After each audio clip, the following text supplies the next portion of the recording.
6 things I wish I learned at 20. In my 20s, man, I thought all I had to do is like work hard in college, get into, at that time I wanted to become a doctor. So I was like, let me get into medical school. And once I get into medical school, all my dreams are addressed. Man. And the moment I got into medical school, I thought flowers are going to come on the top of my head, Lamborghinis, I'd have $1 million mansion, and I'd be set.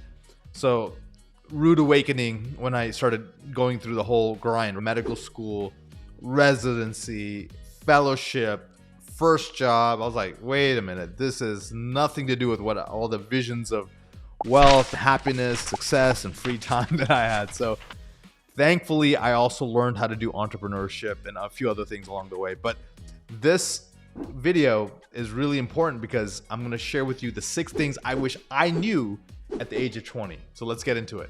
Number 1 is financial mastery.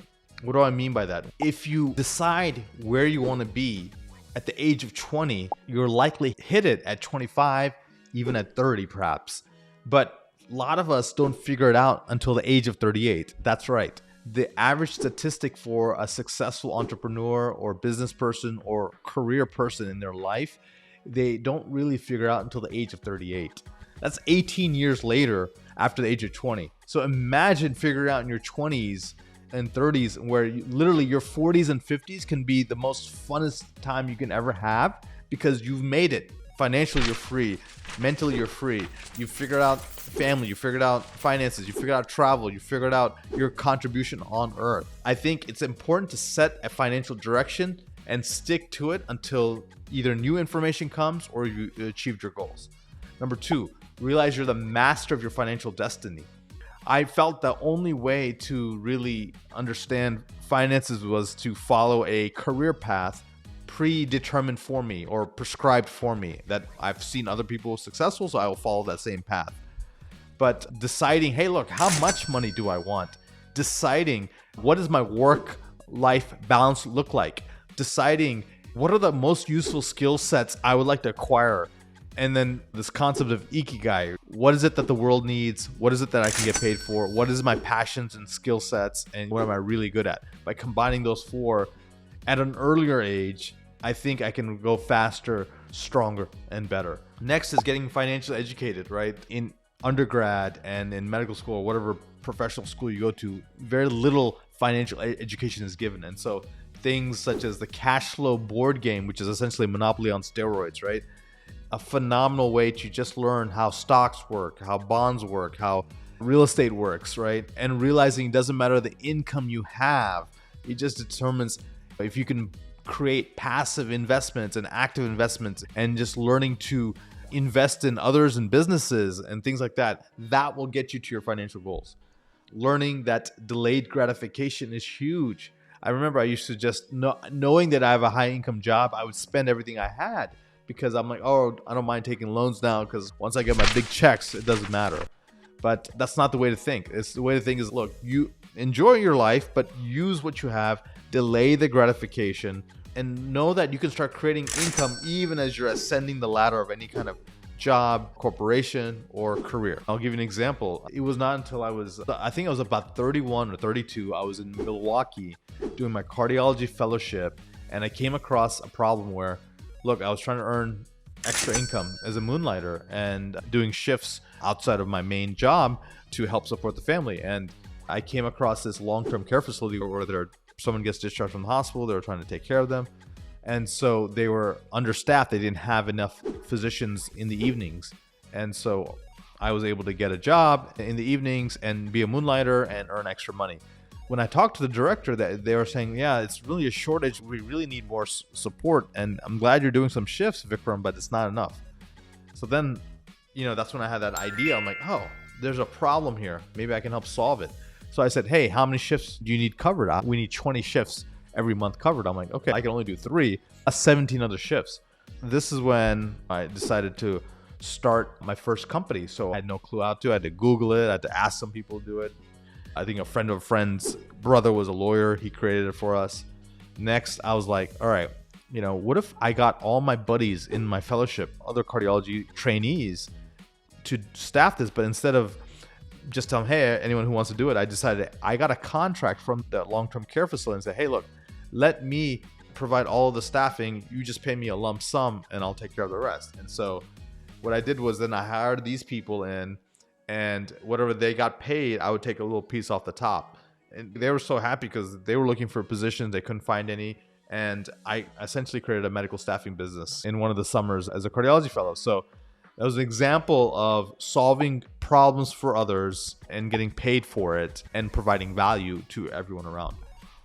So that's number one, financial mastery. Number two is unleashing the power of mindset. All right, number three is the art of authentic connection. In this day and age, it's very rare for us to actually have ourselves to be authentic and really have that authentic connection with others. Social media has made superficiality the norm. And so I urge you to break through this trap and first figure out who you are. Know what you're here for, know what you're made of, what your mission is in life, know what your major transformative purpose is. Go ahead and let that unfold and know that you're on this journey, unique journey of life. Find like-minded tribe and find like-minded travelers who are traveling with you on this path. I'll give you an example. I was interested in real estate. I had no clue how to do it. I went and showed up at a real estate investment association. That was before the concept of meetups. These were these real estate clubs, if you will, where people gathered, talked, mentored, discussed, had deal discussions, maybe had sources of capital, partnerships. And so I went to the DC RIA, and through that one association, I ended up finding my CPA, ended up getting started in real estate a little bit, learning a lot of the basics and principles of real estate. And that one meeting literally changed my entire life. So the next network association or connection I made was going to that gentleman's boot camp. And so I went to Orlando and I attended a boot camp, which is essentially a place where over the weekend where you have an immersion event and you learn a lot about one topic. So I learned about multifamily, I learned about underwriting, I learned about how to create a company, I learned about how to raise capital. I was like, wow, this is amazing. And that led to me creating Viking Capital. And the rest is history. It allowed me to do so many things because of that one connection. And then I remember when I was practicing cardiology for a couple of years now, and I was interested in figuring out, how do I help patients actually reverse disease? How do I help them, instead of treat the hypertension and the diabetes and the cholesterol, how do I reverse it? And so I attended a conference, a medical conference in New York, and I met another mentor, and he was talking about this concept of functional medicine, which I had never heard of, which is essentially treating the root cause of disease. And I consumed all his books, I learned everything about it, and one thing led to another, and I learned that there's a program where they teach doctors how to actually open up their own clinics to do this. And I did that, and it allowed me to then transition out of cardiology into this new form of medicine called functional medicine. So the synchronicity was there. And then finally, I was at a Tony Robbins event, and I was all pumped up, and I had attended the event, first time ever. I was excited, and I wanted to continue the momentum because I know these things fade over time. And I signed up for a coach. And that one coach, man, it's the introductions, it's the programming, the constant positivity, the empowerment, a sounding board for ideas and strategies, and faith when I was trying to create all these companies. Each one of these meetings, networks, connections, all came from just taking action and going out there. And literally, these are different turning points in my life because of that. So, guys, the art of authentic connection. I wish I knew it sooner. I would have applied it sooner. But something powerful happens when you get out of your house, get out of your apartment, you go get out there and take action towards your goals, meet people with similar interests, and it's absolutely amazing. Number 4, the power of entrepreneurship. So for many of you, this is the right path, but it's not for all of you. But let's just talk about for the people who are interested in entrepreneurship. In your 20s, that's the time to get started. It's the time to make mistakes. It's the time to go out there and create things. You're usually not married at that time. You don't have kids. You don't have much money to lose. So whatever you do create is just pure experience, pure wisdom, and it lays down the foundation for future success. And sometimes you actually hit it big at a young age. But I think it's a Kylie Jenner or one of these Instagram kind of celebrities and end up becoming a billionaire in their 20s. It is possible, but really you're doing it for the immense experience that can happen. And the way to become an entrepreneur is to reprogram your brain. Right now, people view entrepreneurship as risky, but it's changing the neuroassociation to where it's actually riskier to stay employed. It's riskier to give your control of your life to someone else, right? They can fire you whenever you want. They can raise your salary. They can lower your salary. They can decide things for you. And over the years, I've changed my neuroassociation to what it means to be an entrepreneur. And I think it's actually safer. And it's asymmetric risk reward. I do risk some things as an entrepreneur, but because I control most variables, the reward on the backside is so much bigger than the risk I put in. And if you do it the right way, it's absolutely amazing. If you're not an entrepreneur, there's 3 other ways to get started. 1, you can be an entrepreneur, essentially helping someone else in their company to create projects, success. So there's 3 other ways outside of being a true entrepreneur to have your entrepreneurial spirit unleashed. Essentially, you're being asked or coached in someone else's company to create mini companies where you're the domain owner. If you work for a hospital, for example, and they are encouraging you to create your own mini clinic in the hospital that the hospital will back, and it's a whole new service line. That is very interesting because they're giving you backing, they're giving you creativity, they're giving you autonomy, and you potentially can negotiate even some of the upside of this new service line. So that's an example of being an entrepreneur. Next is working in a startup, right? You're still an employee, but you're completely surrounded by entrepreneurship, and it's a young kind of company, and it's very mobile, very nimble, a lot of hours, but it's really creating something new, and you can achieve a lot of the benefits of entrepreneurship without you risking everything, if you will, because you're going to get equity, you're going to get options, you're going to get growth, all there. And finally, it's being a part-time entrepreneur, which is what I did. I was a wannabe-preneur, I was a solopreneur, and I did it nights and weekends, right? The nights and weekends entrepreneur is a safe way to go. You are using your free time to do an entrepreneurial venture, your side hustle, if you will. And if it works out, great. You can start transitioning time away from your main hustle toward a side hustle. If it doesn't work out, you close it down and you keep moving. But it's very low risk. It just takes a little longer. That's all. 3 ways of being an entrepreneur outside of starting your own company: entrepreneur, working in a startup, and a part-time entrepreneur for entrepreneurship. All right, number 5, living in thrive state.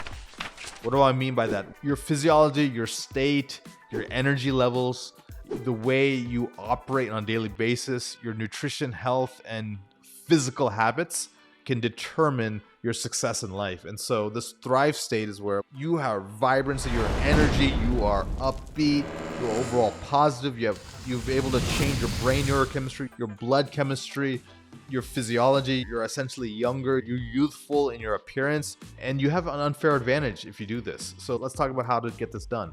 There's a core 5 in terms of the physiology. You want to work on your mindset. So what that means is really creating visualization, meditation, prayer, journaling, all of that's sort of the mind work. Number 2 is breath work, right?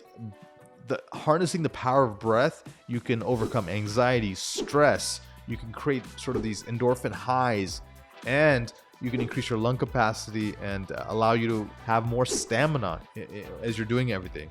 Number 3 is flexibility, stretching, martial arts, all of that. Number 4 is HIIT training, high intensity interval training. And number 5 is strength training, resistance training. Another thing on the mind was by learning how to harness your nervous system and learning how to master your cognitive load by not multitasking, things like that is also very helpful. All right, so now let's talk about what we put inside our body and how we take care of our body. Nutrition, sleep, water, and supplements. Having a strategic and precision nutrition plan is very helpful. Monitoring your sleep, tracking your sleep, and optimizing your sleep for at least between 6 to 8 hours a day.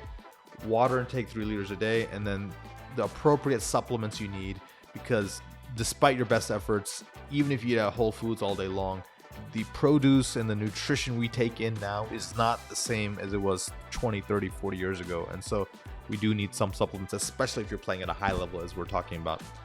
And if you do all this, what happens? Unfair advantage, boundless energy, upgraded body, upgraded life. All right, last one, guys. Number 6, time mastery and goal mastery. When I was younger, no one told me about how to set goals. It's not something my parents talked about. It's not something I learned in school, in education, in medical school, none of it. And really how to be productive and efficient. What an amazing skill set to have, but it's not taught really. I don't know how to manage my day, how to manage my time. You just knew you had to just crank out and study, get good grades, get to that next level in whatever the career path you're on. So By unlocking these secrets of extraordinary productivity and goal achievement, you can really shortcut your pathway to success. A lot of people think they need to be in their 30s for that ultimate success, but I'm telling you, if you knew this at age 20, by 25, by 28, you can really hit a lot of the same goals as a lot of us older folks have done in our 30s and 40s. How do you do this? You have to learn the art of effective time management, prioritization, and focus. And so let me give you a strategy. Number one, implement a Sunday weekly planning strategy where every Sunday for an hour and a half, you're planning out the whole week. You're assessing the week before, grading yourself, getting an assessment of how you did, making slight improvements, changes, iterations, and then planning for the following week. Number two, you're really doing something called a life box, essentially taking all the main categories of your life, your main career, your side hustle, your fitness, your health, your relationships with your wife or your husband, your kids, your passion, hobbies, and interests, perhaps.